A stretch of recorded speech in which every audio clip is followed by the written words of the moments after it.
Hey loves, welcome back to my channel. Thank you for joining today. Okay, wait, no, I need to do that again. Hey loves, welcome back to my channel. Thank you so much for tuning in. Today I'm joined by Dineo. Hi guys.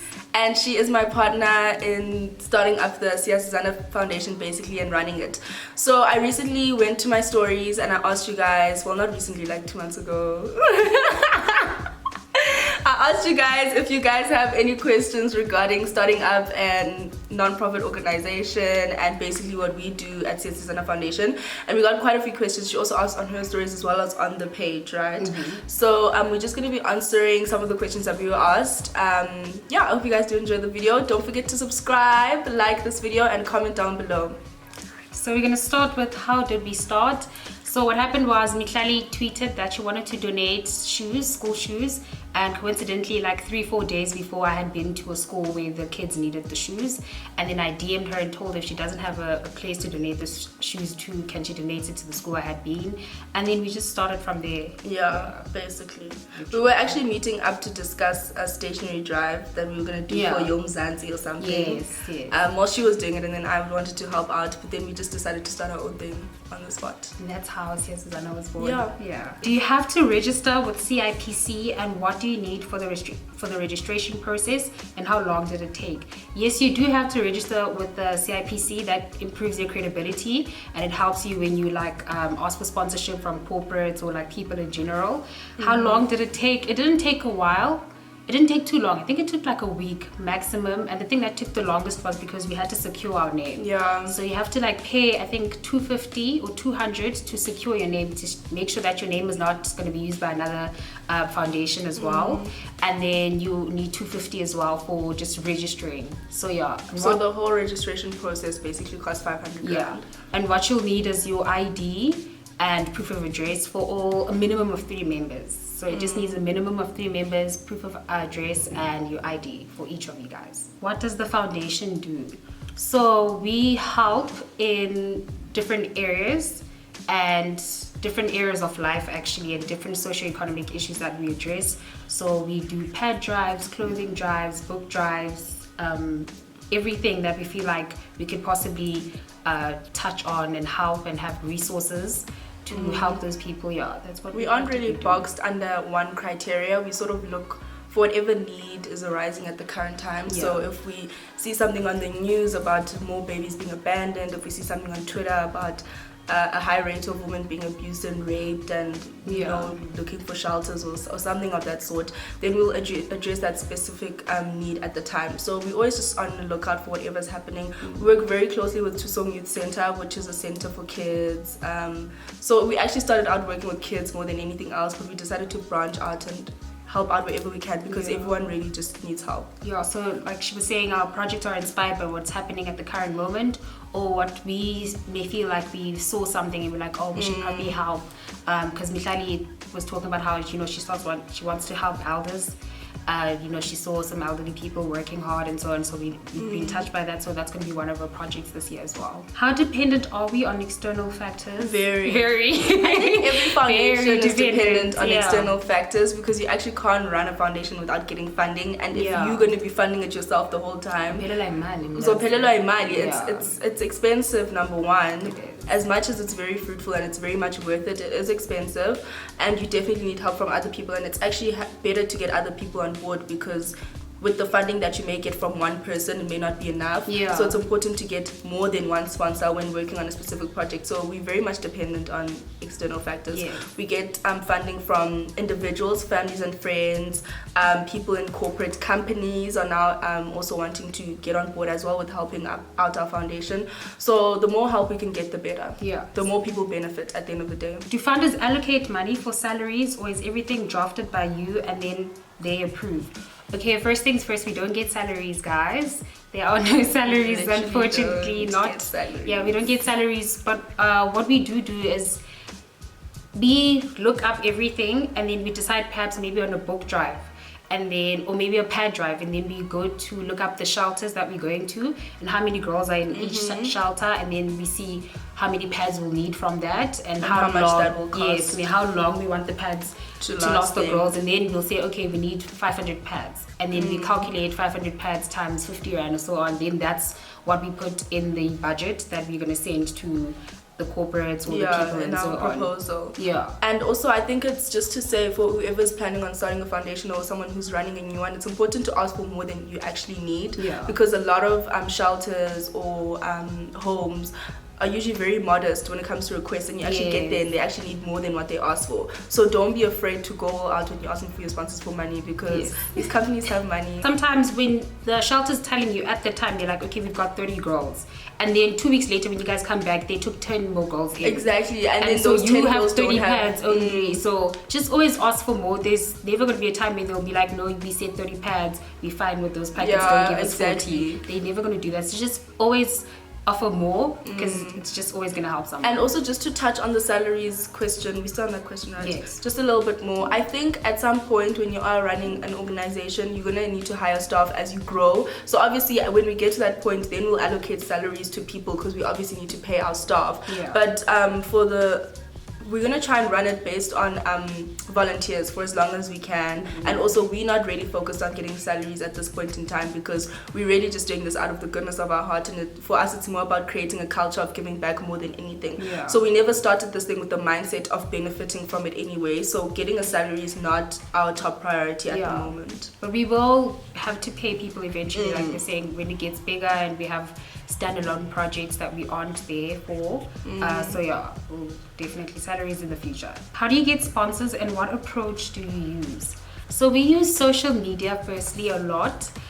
We decided that, you know, also because Mihlali was saying we want to create a culture of giving back, especially amongst young people. A lot of young people are on social media, so we use social media, and that's how we got a lot of our funders in the beginning as well. So people would be like, hey, they'd email us and be like, hey, we came across your Instagram page, or we saw it on Mihlali's Instagram or something, and then that's how the approach we used. And then we decided we also go the professional route of writing proposals and then sending them out to companies and individuals.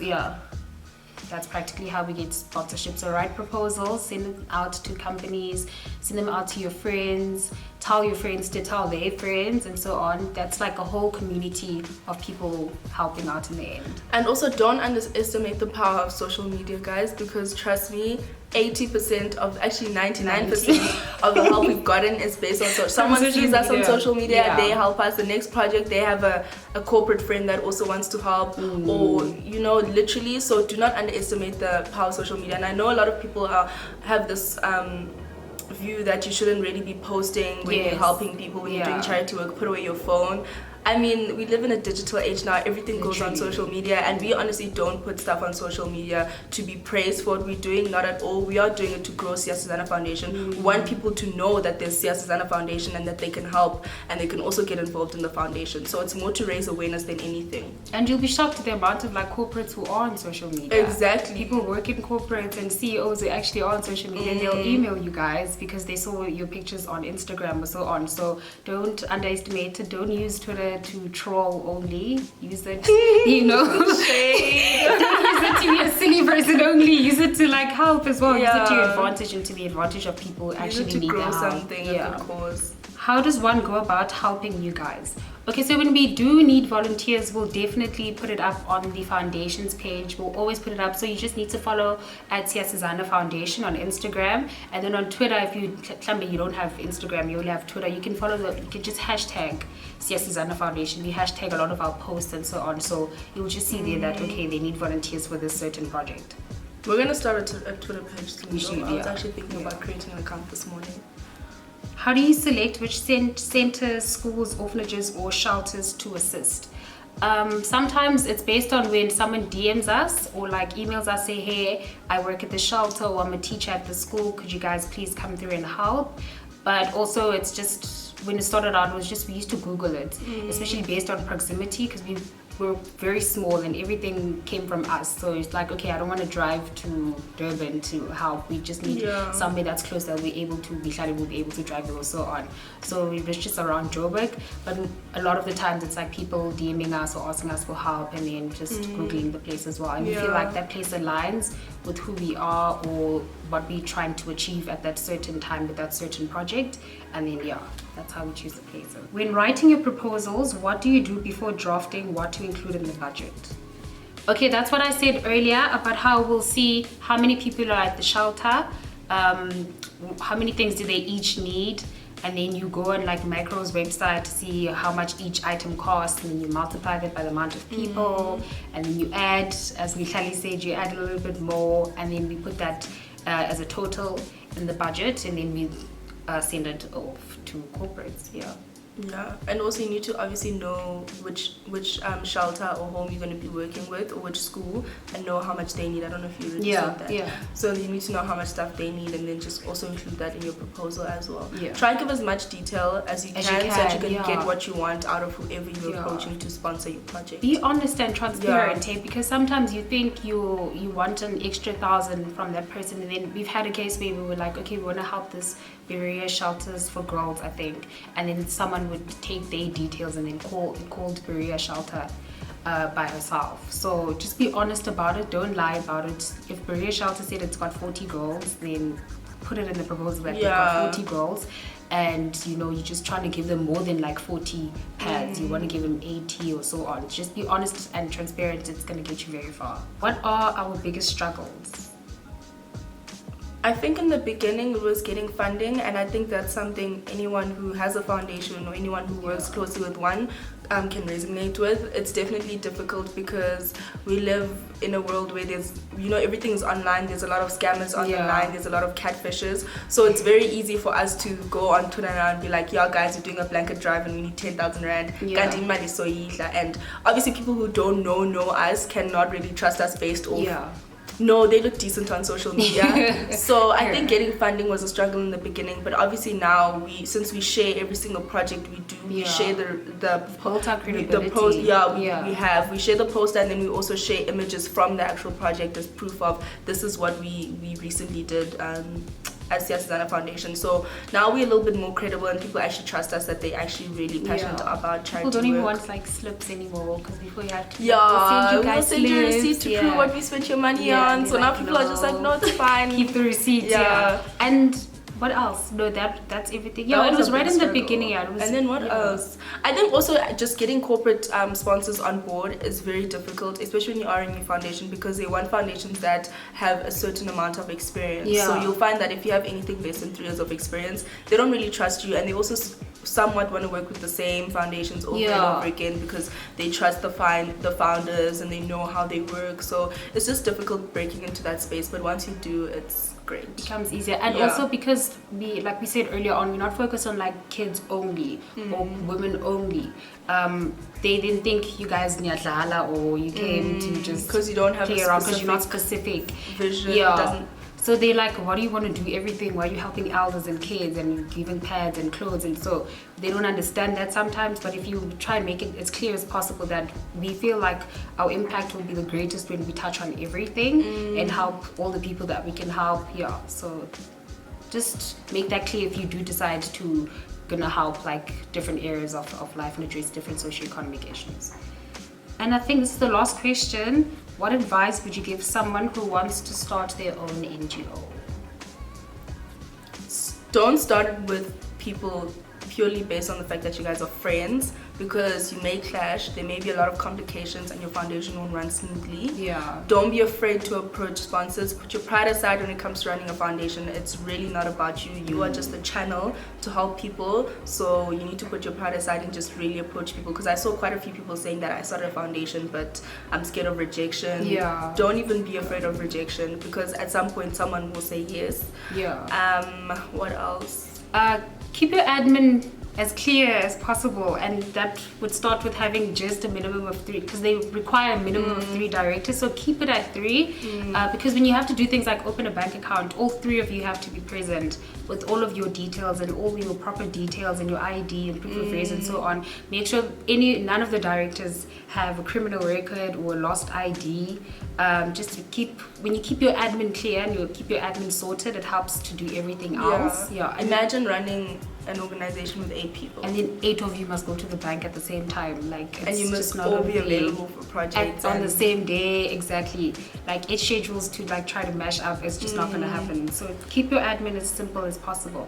And just do it. Don't be afraid. At the end of the day, like we said, it's not about you. It's about the girls you're going to be helping, the kids you're going to be helping, and they are the main focus of everything. So just consider them. Even when you do perhaps get a rejection, you feel like, no corporate is trying to help me, send more proposals to more companies. Approach other people. And tell other people, tell the community you're in, and don't think you're doing it for, don't do it for praise also.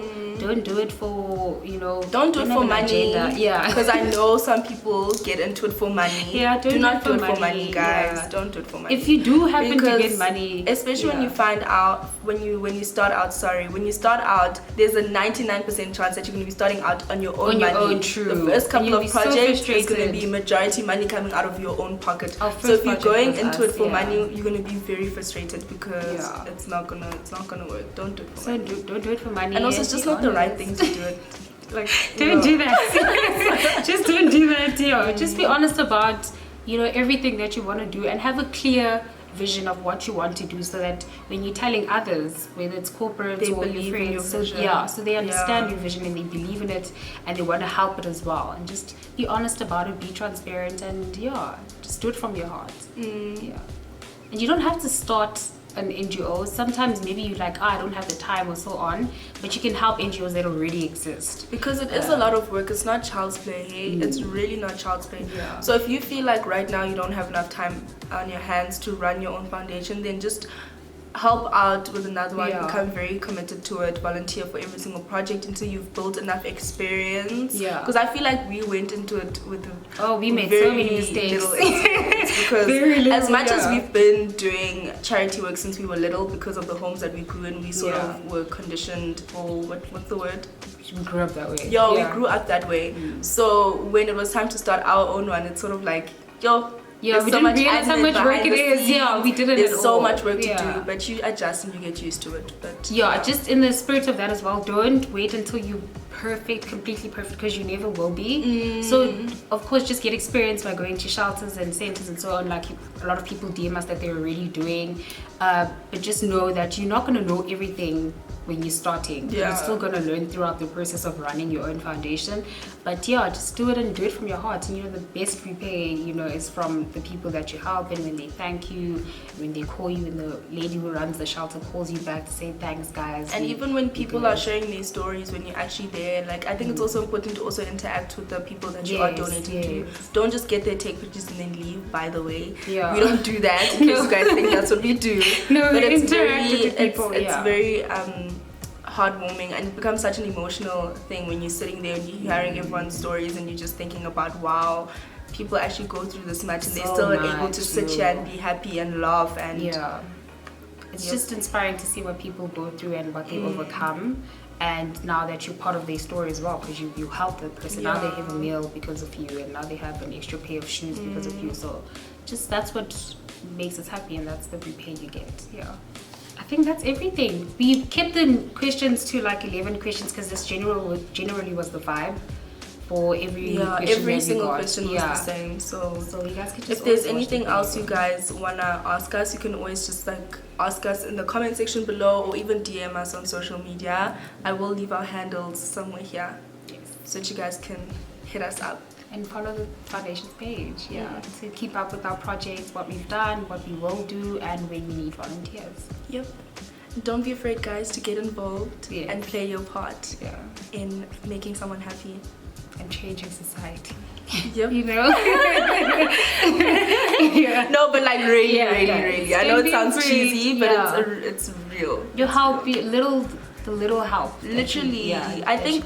Also, the reason why we actually started this foundation, now I'm like, rambling. But the reason why we actually started foundation is because a lot of young people are under the impression that you have to wait until you're a millionaire to actually change someone's life. Trust me, the smallest thing you can do for someone can make such a big difference in their life. So never ever underestimate yourself and be like, yo, I'm just Bali who's 21 who gets like 3,000 rand allowance from her parents. But at the same time you really want to give back, but you're holding yourself because of that. Don't hold yourself back. Just start a small thing. It could literally grow into something big because of the other people that you'll inspire to also get involved in the movement. And sometimes it's just the advice that we give. So maybe because we're in varsity and so on, and that's what the girls just needed to know. How do you apply? Where do I go? What do I need my APS score to be? It's not something it's not a material thing. It's nothing tangible that you gave to this girl, but now she knows. Now she knows which website to go to for VIDs and UC and so on.